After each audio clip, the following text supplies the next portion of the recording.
And welcome back to the Sydney. All of the once mighty Claremont Football Club, a major force over the past decade, last year's premiers are now in real danger of missing the finals.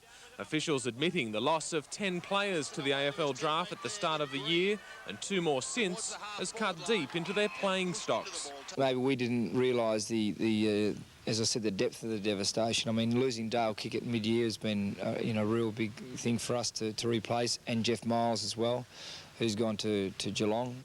After round 11 last year, the Tigers were sitting alone at the top of the table, with Swan Districts, East Perth, South Fremantle and Perth making up the top 5.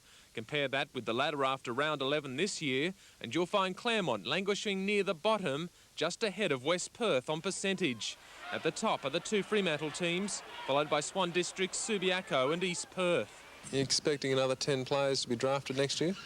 There won't be. I wouldn't have thought there'd be 10 players coming from here. I think we've got some very good talent that eventually will be drafted, and hopefully they won't leave, the end of this year because they're not ready.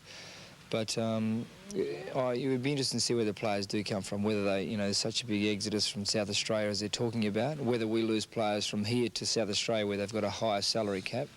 So anything could happen next year. We have to wait and see. The success of East and South Fremantle has had a huge impact on the league.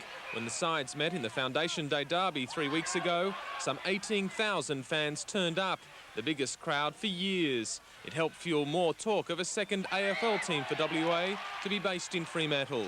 In fact, a report is due to be released in the next few weeks.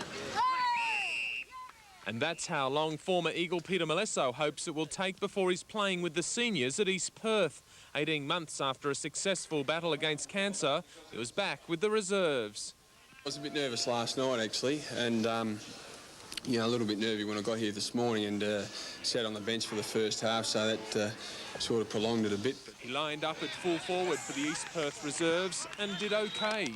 To see him kick a goal was terrific too. I admire him. He's done a magnificent job, and I think it's a credit to him. If half the footballers out there had as much guts as him, I think WA'd be #1 again.